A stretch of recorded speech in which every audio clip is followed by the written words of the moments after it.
Bannawakisa bateekateeka okugotanya pulojekiti eya parish development model.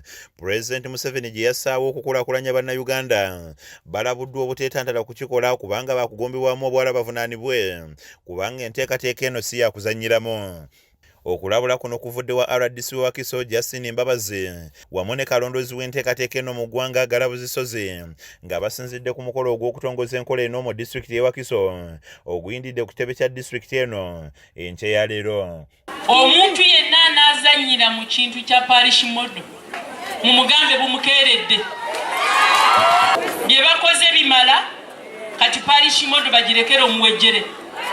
Si musango mu okuba bamufuna mpola ne buvunaanyizibwa bwa gavumenti kubalabirira.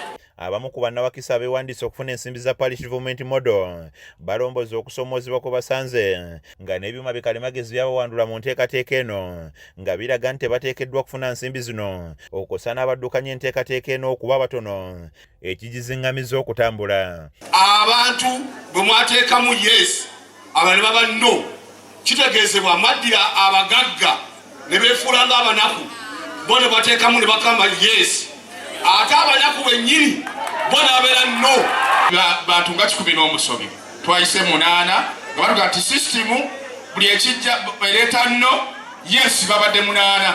Omukungu Galabuzi agamba nti nabo basanze obuzibu mu kuŋŋaanya ebikwata ku bantu olw'abantu okwekennanga muntu zaabwe olw'endowooza z'ebyobufuzi enkyamu.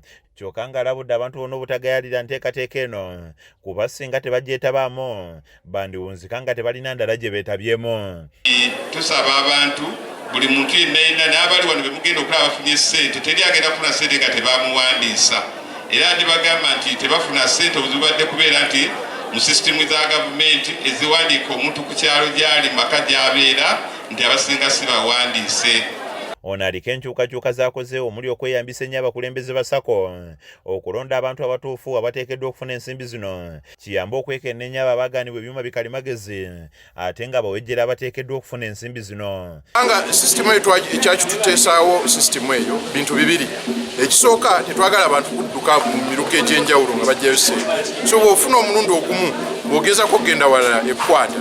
Naye information gye bateekamu nayo tugyeyambisa okulaba oba mwavu oba si mwavu. So komite zibadde zisunsula abantu abamu ne zibajjamu naye nga tebagamba bo baavu. Bw'obagamba nti n'omuntu w'ebwino omutuufu abamu tebakkiriza. Naye kati kyenkoze bagambye tugenda kukendeezaako ku bukambwe bwa kompyuta.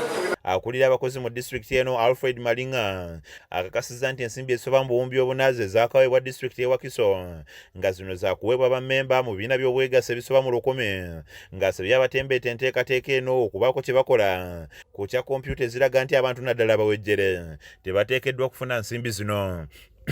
Wakiso is treated like any other rural district. You know that for you to qualify, the data is internally generated in the system. We cannot give money if the system says don't.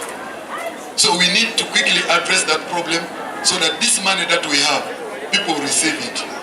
Amyuka ssentebe wa disitulikiti eno Bettina Nantege asiimye enkola eno kyokka n'asaba wabeewo ekikolebwa eky'enjawulo mu disitulikiti y'e Wakiso olw'obungi bw'abantu abalimu. Wakiso disitulikiti erina abantu abasoma mu bukadde 3.9 n'ezigwamu. Saba Wakiso district erowoozebweko mu ndowooza ey'enjawulo. Kizza Peter yakusakidde eggulire lino olwa KSTV agaleero.